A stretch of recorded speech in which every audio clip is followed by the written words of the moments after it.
lig nie, glo nie, maar wie glo van superhelde? Dis seker my mamma's een. Chantal, kan julle dink wie dit is? Dit is my mamma. Sy kook die lekkerste kos. As ek val, skrik sy al byna dood en plak my vol pleisters. Wat is 'n mamma? 'n Mamma is liefde, vrede en soveel meer. My mamma beteken so baie vir my. Sy is altyd daar om my op te help wanneer ek val. My mamma is 'n superheld. My mamma is 'n sagte skouer, 'n inkoopiedoener, 'n seerpleksoener, 'n pleisterplakker, 'n kosblikpakker, 'n Lego bouer en kombuiskoningin en weet julle wat? Sy het selfs oë agter haar kop. Al is haar hare nog teen mekaar en sy is nog in haar pyjamas, is sy nog steeds die mooiste gesiggie wat ek al gesien het. My mamma is 'n masjien. Sy kan dwars deur mure sien. Ek wonder nog waar gaan ek die weg steek. Ek hoor nog, Kylie, het jy iets gebreek? Saggies geraak en die lekker goed pak. Ek druk paartjies in my sak.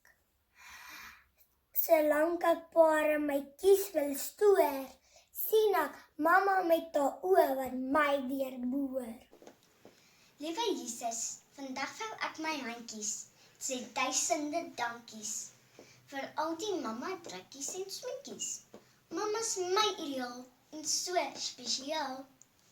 En daar's 'n superheld in ons gesin.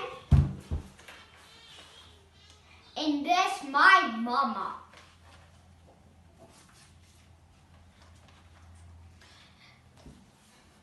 Sy gee pilates en as ons siek is by die huis, gee sy vir ons medisyne.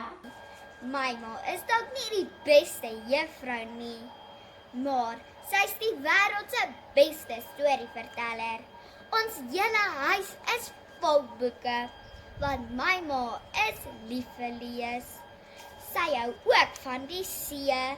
Sy sal ure op die strand loop. Sy kan me kwaai wees, skelf met my raas, as ek vir my ma wil wys, ek is die baas. Skote klap stil gaan tot teen die dak, want my mamma is besig om springmelies te spring. Warm soos die son, so lekker soos stroop op 'n plaatjie, so baie soos smaaklies. Wat kan dit wees? My mamma se liefde vir my.